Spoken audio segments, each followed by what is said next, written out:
Imagine you're number 2847. That's not a prison ID. That's your name now. Or close enough. You've been inside these palace walls for 3 years, and the emperor, your boss, your owner, your entire reason for existing doesn't know you're alive. He's never seen your face, never heard your voice. You've spent 1,000 days learning how to pour tea at the perfect angle, how to walk without making a sound, how to kneel so gracefully it looks like you're melting into the floor, and you've never once been in the same room as the man you're supposedly here to serve. There are 2,000 women in this palace just like you, 2,000 resumes, 2,000 Employee of the Month hopefuls, and the CEO only has, generously, about 7 minutes of romantic attention per day. You do the math. Welcome to the Imperial Harem, the world's worst job, and you can never, ever quit. Let's talk about how you got here. You were 13, maybe 14. Young enough that your whole body still felt like a borrowed thing. Scouts came through your village, not soldiers, just ordinary-looking officials with lists and measuring tapes. They lined up every girl between 12 and 16. They checked your teeth like you were a horse. They measured the distance between your eyes to see if your face was harmonious. They made you walk, turn, kneel. Most girls got sent home. You didn't. Your mother cried when they told her. Happiness, she said. This was good fortune. Your family would receive gifts from the court. Your father might get a minor official position. Your little brother could afford a tutor, all because you had the right cheekbones. No one asked if you wanted this. That question doesn't exist in this vocabulary. The journey to the capital took 3 weeks. You traveled with 40 other girls in a covered cart that smelled like sweat and fear. Some girls wouldn't stop crying. Some wouldn't stop talking about the silks they'd wear, the jewels they'd own. You learned very quickly which type survives longer. Arrival meant processing. You were stripped, scrubbed, and examined by court physicians who discussed your body like you weren't in it. Teeth, acceptable. Skin, clear. Hips adequate for childbearing.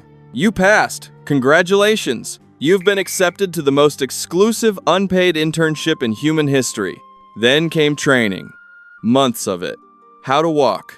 Small steps, eyes down, no sound. How to kneel. Sink slowly, like a flower wilting in the most elegant way possible. How to speak, don't, unless spoken to, and even then keep it short. How to pour tea.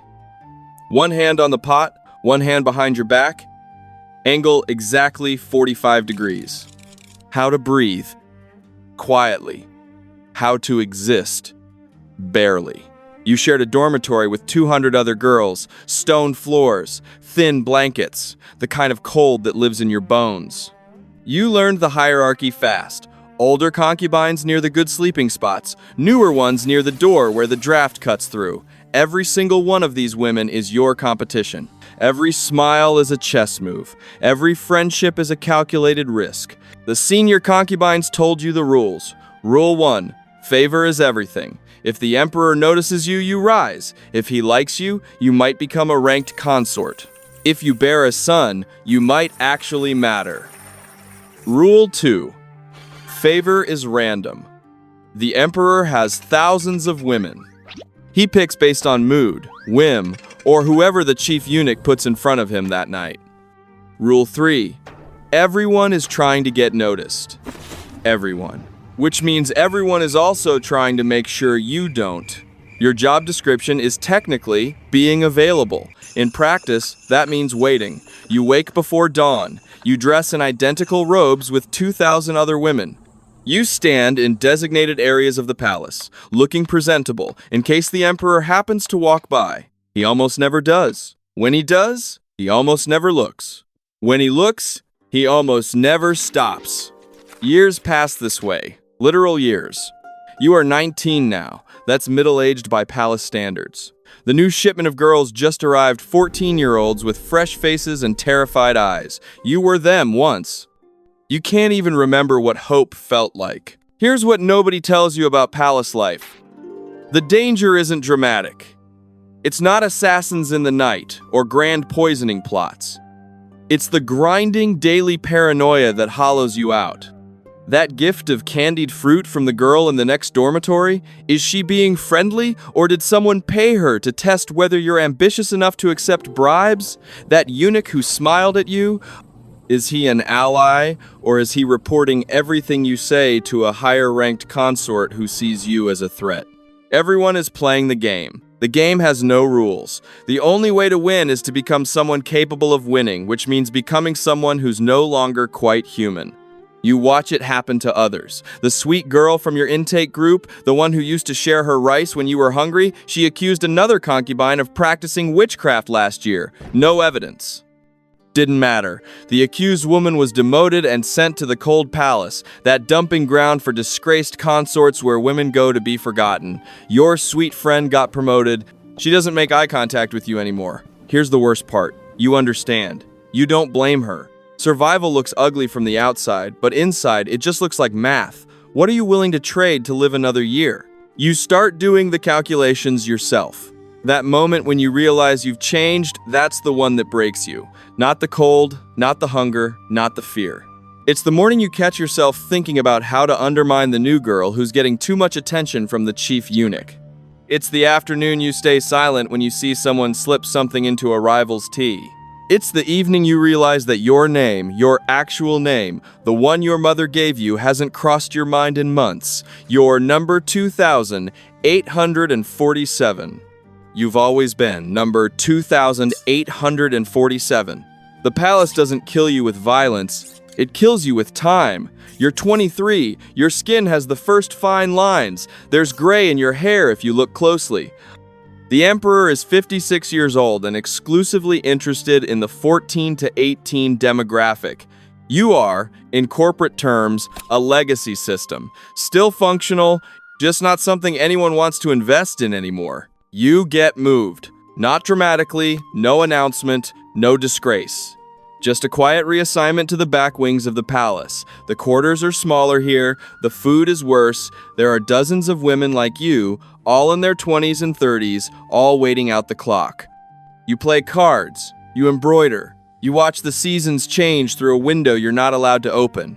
You wonder what your little brother looks like now, whether he ever thinks about you. Whether anyone does, this is option A. This is the good ending. Let's talk about option B. The emperor dies. This is, of course, inevitable.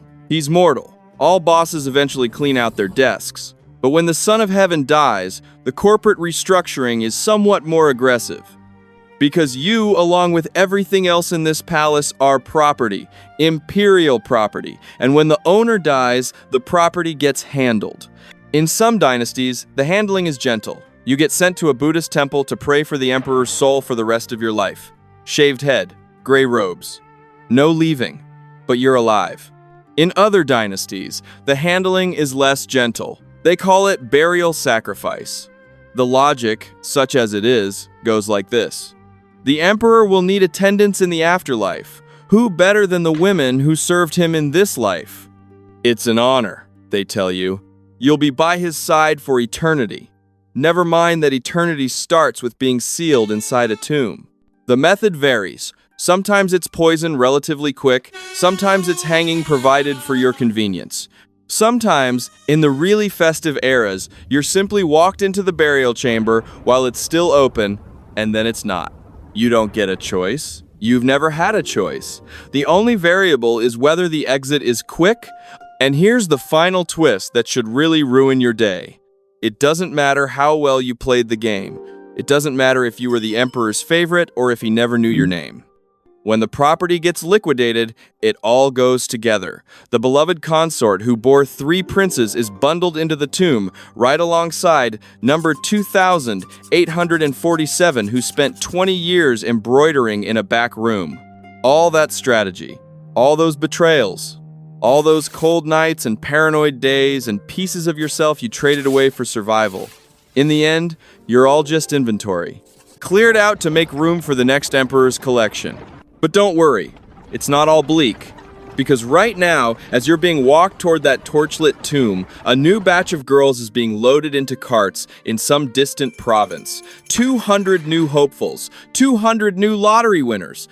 Their mothers are weeping with happiness. Their fathers are already calculating how to spend the court's favor. And somewhere in that cart, bumping along a dusty road toward the capital, is the next, number 2,847. She has no idea what she's won.